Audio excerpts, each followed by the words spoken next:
You said you couldn't make it to your friend's birthday dinner. And instead of just saying, "I can't make it that night," you gave the whole story. Work has been insane, your car's making a weird noise, you've barely slept, you really, really wanted to be there. You even offered to send a gift to make up for it. They just said, "No worries, have a good night." And you're left standing there, replaying what you said, wondering if it was enough, wondering if they believed you, wondering, quietly, if they think you're flaking. If that scene feels familiar, you already know what this video's about. Not the birthday dinner, the paragraph you gave for missing it. Think about how often this happens. In a day most people wouldn't even notice. You show up 2 minutes late to a meeting, and you explain the elevator, the traffic, the last email you had to send. You say no to plans and immediately follow it with 3 reasons why. Someone asks a simple yes or no question, and you answer it with a 5-minute backstory they never ask for. It's not that you're a rambler. It's that some quiet part of you doesn't feel safe just stopping, just letting the sentence end, just trusting that "I can't" is a full answer on its own. Here's why this matters, more than it looks like it does. Over-explaining isn't a communication style, it's a survival style. It's what happens when a person learned, somewhere along the way, that being simply understood wasn't guaranteed, that they had to work for it. That silence or a short answer might be read as rude, careless, or unloved. So they started filling the space before anyone else could fill it with the wrong conclusion. It looks like over-communication. It usually feels like fear wearing a very polite outfit. Psychologically, this often traces back to something called fawning, a lesser-known cousin of fight, flight, and freeze. Fawning is the nervous system's way of staying safe, not by running or resisting, but by appeasing, by managing how another person feels about you before they even get the chance to feel it wrong. If you grew up in a home where a parent's mood could shift fast, where a short answer might be mistaken for attitude, where being misunderstood came with a cost, your brain learned a rule early. Don't leave room for misinterpretation. Explain everything. Preempt the disappointment. Control how you're perceived, because being perceived unfavorably once felt genuinely unsafe. That rule doesn't stay in childhood. It just changes outfits and follows you into text messages, meetings, and dinner cancellations. Real quick, before we go on, if that explanation just made something click for you, that's exactly what this channel is for. Hit subscribe if you want more of these. Now, let's see what this actually looks like in real life. A woman leaves work 15 minutes early for a dentist appointment and finds herself apologizing to her manager for 4 sentences, even though she's allowed to leave.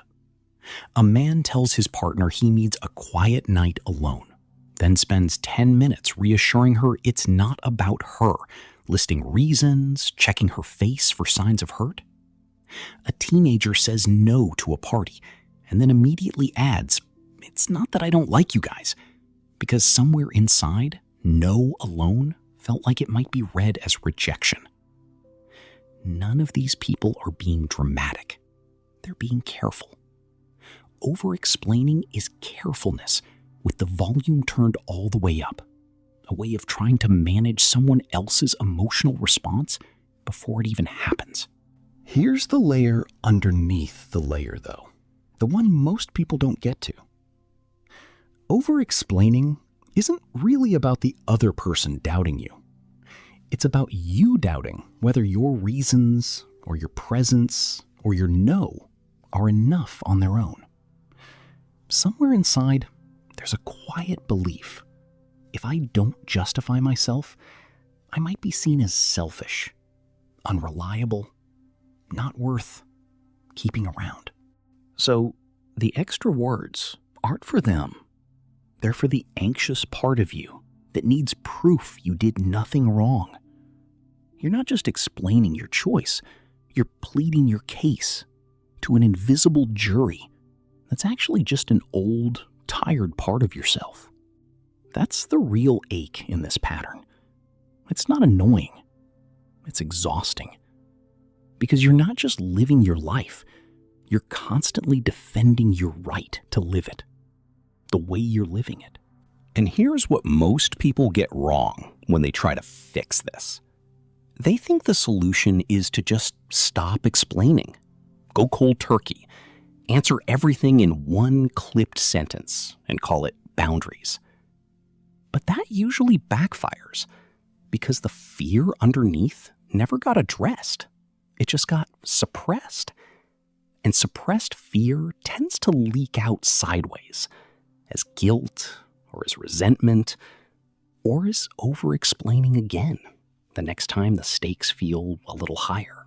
The real shift isn't about saying less. It's about needing less from the response you get back. It's not a language problem. It's a safety problem. So what actually helps? Start noticing the moment right before you over-explain. That tiny flicker of, they might not understand, so I need to add more. That flicker is the whole pattern in miniature. You don't have to obey it immediately. Try this instead. Say the true, simple thing, and then let the silence sit there for one extra second longer than feels comfortable. I can't make it that night. Full stop. Notice the urge to keep talking. Notice that the world doesn't end when you don't. You're not being cold. You're giving the other person's reaction back to them instead of pre-managing it for them. That's not withholding. That's trust in them and slowly in yourself. Here's the realization underneath all of this. You were never actually over-explaining to be annoying or needy or too much. You were over-explaining because at some point, being brief felt dangerous.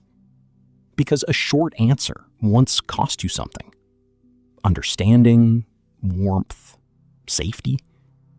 And you built a habit out of never letting that happen again. But you're not in that same room anymore. Most of the people you're explaining yourself to today were never going to punish you for a short sentence. You've just been bracing for a reaction that belongs to your past, not your present. You don't owe the world a paragraph for every choice you make. No is a complete sentence.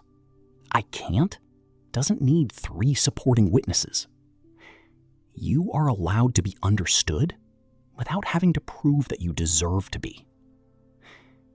And maybe that's the quiet work. Not learning to explain yourself better, but slowly learning that you were always allowed to take up space without earning it first. If today brought you clarity, our conversation isn't over yet. Click the video on your screen right now and let's keep healing together.